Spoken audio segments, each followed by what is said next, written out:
Hi friends! My name is Angie and this is one of my favorite videos to make on my channel, which doesn't seem like a lot because this is a pretty low stakes kind of video to make production wise, like I'm quite literally just sitting here. But the reason why it's one of my favorites is because I love the end of the year preparation for the coming new year. It's one of my favorite times of the year. It's one of my favorite things to do. And so in this video, we're actually going to do two things. The first is I'm going to share my 2026 TBR with you. And then the second, I'm going to share with you some of the other things I do to prepare for the coming year. I was originally going to make this two separate videos, but I truly don't think the second half is going to be enough for its own video. So we're just going to tack it onto here. So first things first, the TBR. Editing, Angie, do something cool there. I really like to do yearly TBRs. I think it's a really great way to like curate your year as opposed to a monthly TBR, which feels too consistent and too overwhelming for it to work for me. And so the general theme for this TBR is quite literally finish what you started. Finally get to the thing that you keep saying that you're gonna get to. So the first book on this list is The Assassin's Apprentice by Robin Hobb. I admittedly don't know anything about this plot. I know that there is eventually a character named the Fool, and I've seen a lot of things about the Fool online and I really like the Fool, but I know that I can't get to the Fool's books without reading the beginning, The Assassin's Apprentice. So this is kind of like building the foundation to reading the book I actually want to read. However, this doesn't feel like work. I think it's still going to be enjoyable. I think it's still going to be fun. I think it's still going to be interesting because all of the fantasy girlies that I know and love and respect really love this series.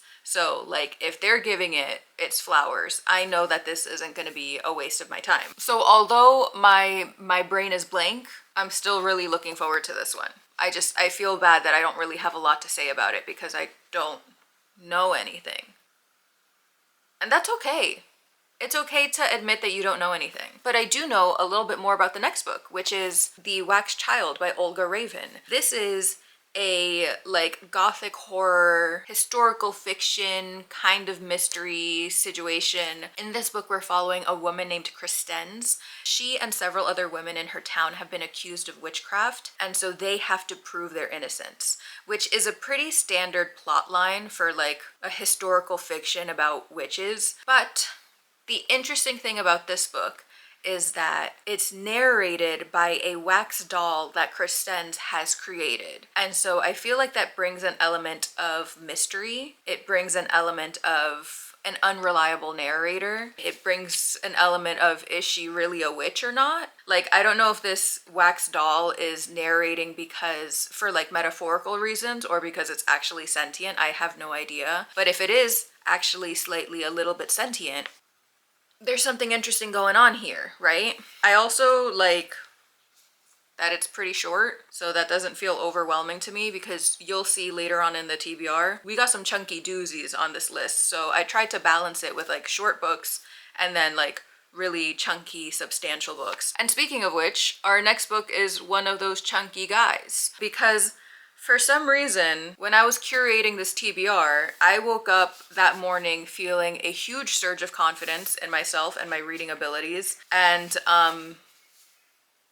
we're gonna pick up Dune by Frank Herbert. God knows why, but we are gonna do it. I mean, like, I do know why. I do know where the false sense of confidence comes from. Like, one, I do just generally love a chunky book, but two, I read a sci-fi and enjoyed it for the first time this year. And now I'm under the delusion that I'm a sci-fi girly, so I figured now's the time to dive into some more sci-fi before I like lose this steam and I lose this confidence. What do I know about this book? Absolutely nothing. I know Timothee Chalamet is in the movie. I know the movie is very orange.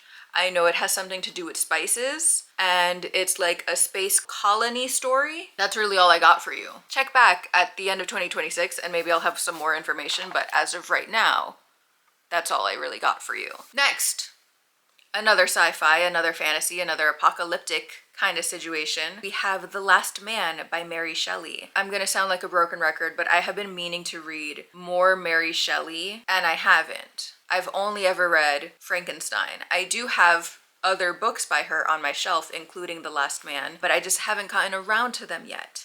So this year, making amends, fulfilling promises, achieving goals. We're going to read The Last Man by Mary Shelley. And The Last Man is an apocalyptic fantasy of the end of human civilization. It is set in the late 21st century.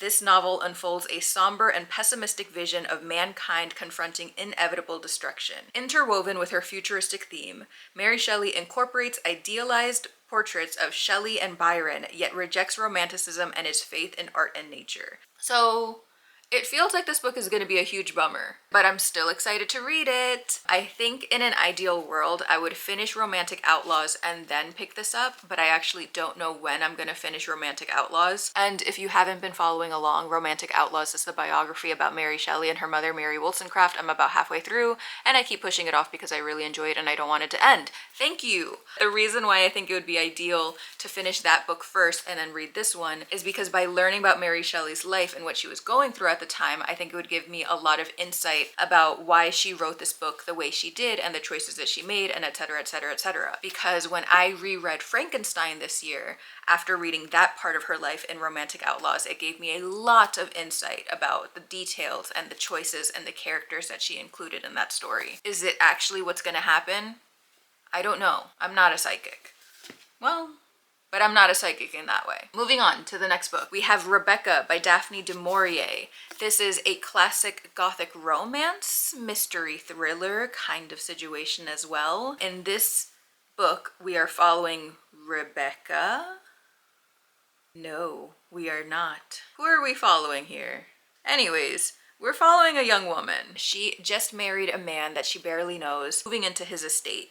When she gets there, she finds that the house is haunted by his first wife, the late and hauntingly beautiful Rebecca. And we don't know if it's like metaphorically haunted, like just like her influence in the house is like so strong, it's like permeated in the air, or if it's like an actual ghost haunting the house. From what I know, this is like one of the first Gothic romance horror kind of vibes. I hear a lot of people talk about it all the time. I found this at a used bookstore this past year. And so again, we're getting into things that we've said we were going to get into. We're going to read some books, we're going to achieve some goals, and we're going to have a really good time. So the next couple of books that we have here are all nonfiction books. I tried to be really intentional about these TBRs and like set aside some nonfiction books to focus on in the coming year, because I can fully admit that I'm pretty shit at reading nonfiction books. I do not do it as much as I should. I want to be well informed about what's going on in the world, but I also like don't want my brain to break. And so I'm trying to find a balance. I'm trying to be a little bit more intentional. I'm trying to be like a well-informed human being. And the first one is the ultimate goal for me, because if you've been following this channel for quite some time, this has been on my current reads for 3 to 4 years at this point. The first time I read it, I got like 150 pages in, and then I just stopped because it was getting too real. And then I just kept avoiding it, and I just kept pushing it off. And then every other year I'm like, I'm gonna finish The Shock Doctrine, and then I never do. So I'm rambling, but this book is The Shock Doctrine by Naomi Klein. If you're unfamiliar with that term, it is basically when people with power, when governments, when oligarchs, whatever term you want to use, whatever term is the most applicable in whatever state or country or situation that you are living in, but basically the powers that be take advantage of different disasters that shock a society to pass policy that works in their favor. These disasters can range from war, natural disaster, genocide, political coups, and quite literally everything in between. And one of the reasons why I stopped reading this book is because we were quite literally living in the middle of a shock doctrine situation, and I was like seeing it unfold as I was learning about it, and that was a touch stressful. And I'm not saying we're out of that, I'm saying that we're very much still in it, but I do think that I need to suck it up and I need to read this book. 1, to stay informed, and 2, because I hate seeing it in my current reads. It's like driving me nuts. I need to get it out of there. I need to grow up and read this book and be able to finally move on. The next book on this TBR is kind of exactly the opposite of The Shock Doctrine. It is Generation Dread by Britt Ray, and this is a nonfiction book about finding purpose in an age of climate anxiety. So I guess these two would pair very well together, like if I read this first and then I used this to soothe my heart. But also, I think this book would pair very well with The Last Man by Mary Shelley, because The Last Man is pessimistic and somber, and this book, Generation Dread, we're already living in the apocalyptic, and it's about finding purpose and hope and comfort despite the pessimism, despite the somberness, despite the bleak feeling. This might be an interesting combo to read in tandem to make a video about, question mark? Not sure yet. Next, we have Cast by Isabel Wilkerson. This is a book that, again, no surprise here, we've been meaning to read for quite some time, but the reason why this is becoming more and more of a priority is because my work grandma mentions it all the time. In our email exchanges, she's like, oh, I just finished reading this book. I reread it. It's so great. You've read it. Surely you're a smart girl. Of course you've read it. And then I'm like, ha ha ha ha.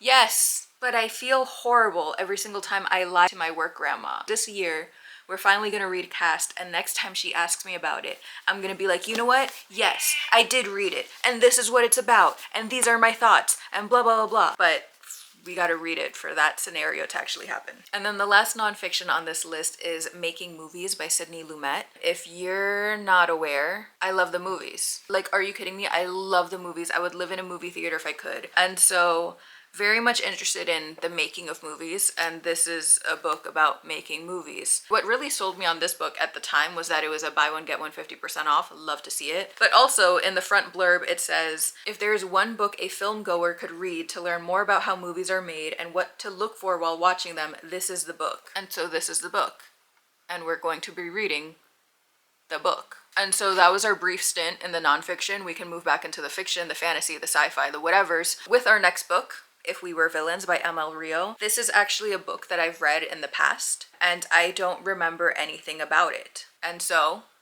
we must revisit it and be more informed about this book, especially because every single time I go about like cleaning out my shelves and unhauling some books, I come across this book. And one wolf in my brain is like, unhaul it. You read it forever ago and you didn't like it. And then the other wolf in my brain is like, wait a minute. Did you not like it because you thought it was bad? Or did you not like it because you didn't understand it at the time? And then the first wolf is like, oh wow, that's a really good point. So what do we do? And then the second wolf is like, let's keep it on our shelves for now. We're gonna revisit it in the future and then can finally decide whether we want to unhaul it or not. In this year of 2026, we are finally going to reread this book and we are going to finally make that decision. And if you're unfamiliar with this book, that's okay.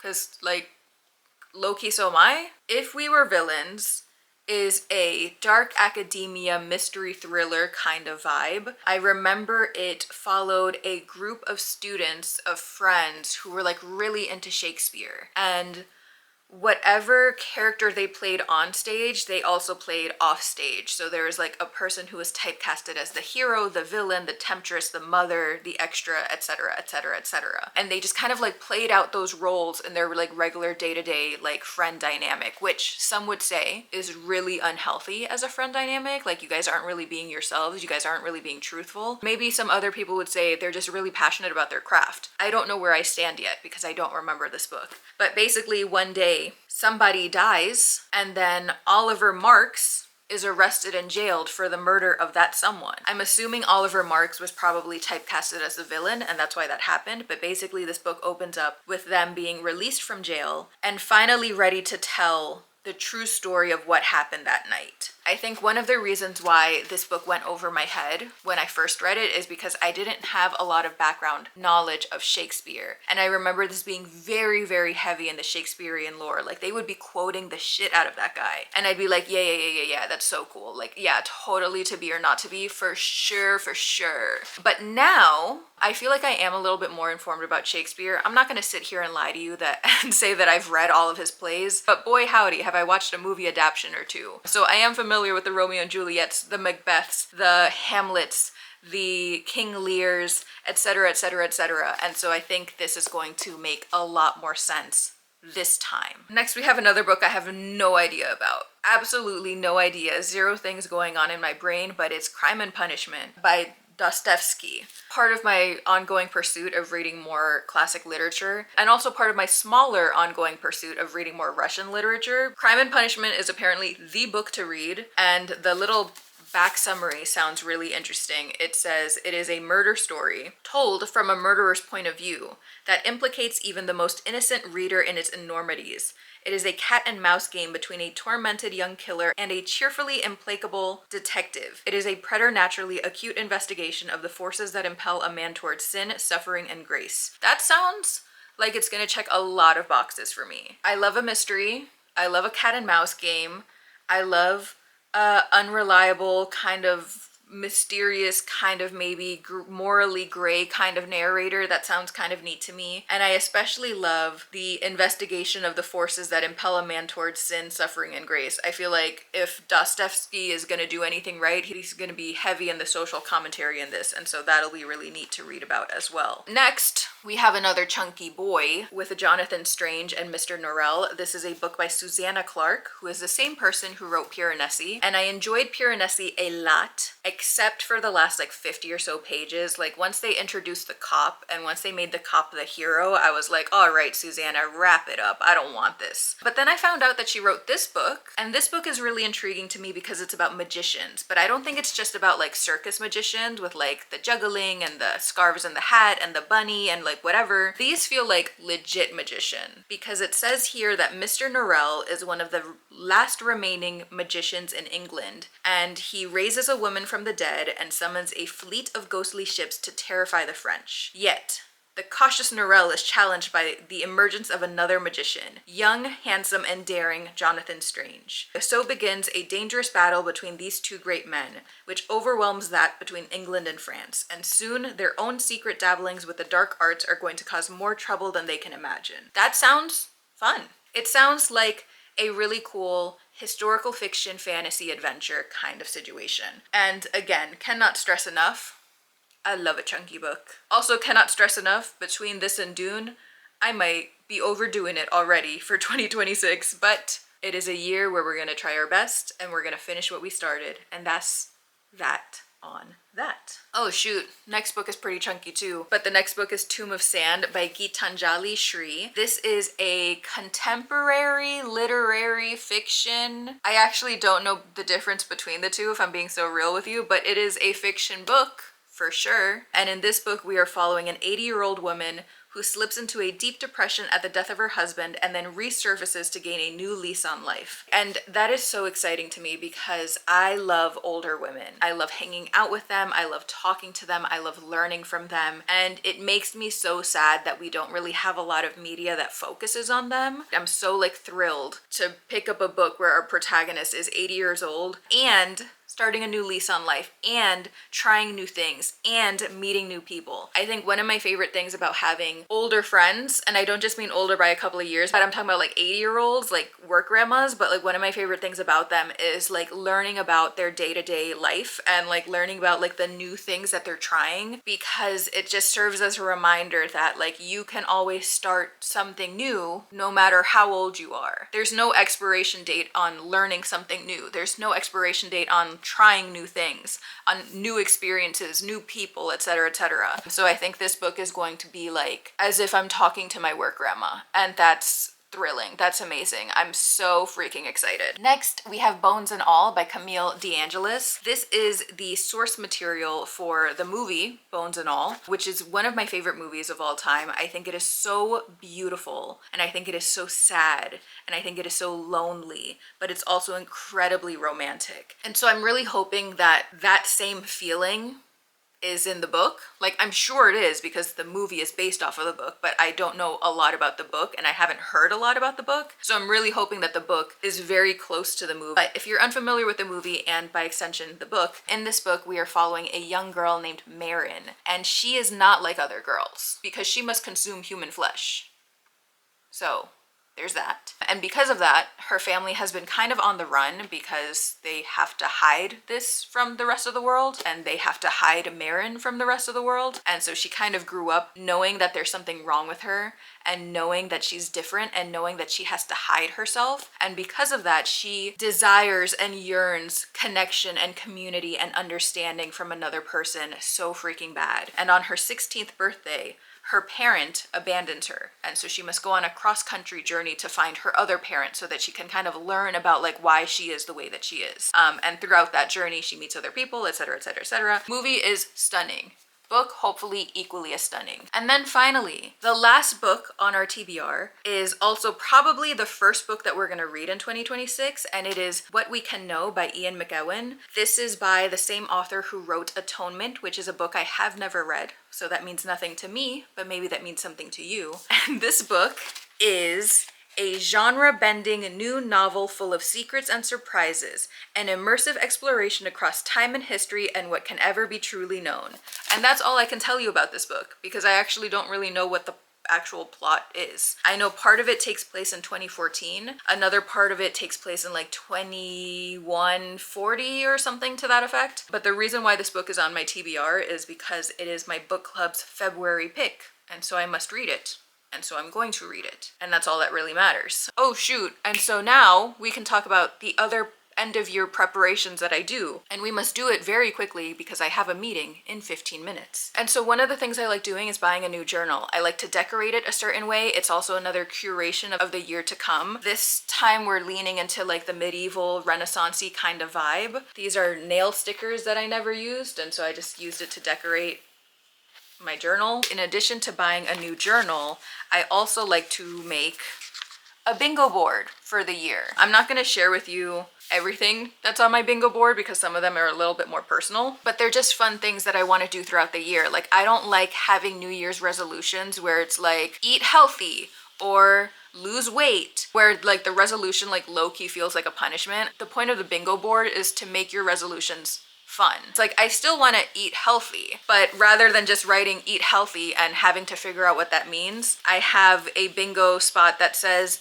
learn one new plant-based recipe each month. It's a little bit more tangible, it's a little bit easier to do, and it's phrased as a more positive thing than just eat healthy. It's learn a new thing, which is exciting for me as a Gemini rising. Other things that I have on here are just like places I want to visit. So like, I really want to go to the Rhinebeck Wool Festival. I missed it this past year. Want to go to it eventually. Maybe next year's the year for me. There are some things that are on here that are already on my calendar to be done. So like, I have plans to see a Broadway show with my friend. I know that's gonna happen. That's an easy bingo spot for me. I put it on my bingo board. And then I have one that says like visit 5 museums, which sounds very big and sounds very expensive because museums can be expensive, but my plan for that is to use my library museum passes. So like, in that way I'm visiting 5 museums, but I'm also supporting my local library, and so it's like a kind of a double whammy. It's like a double win, and it's actually kind of a triple win because I'm having a good time. So like, what more could you want? And this was actually my friend's idea, but I have a bingo spot that says don't impulsively get bangs, because I do like to cut my bangs whenever I'm feeling a type of way. So hopefully I will steer clear of all scissors for the next 360 something days because I don't want to lose that bingo spot.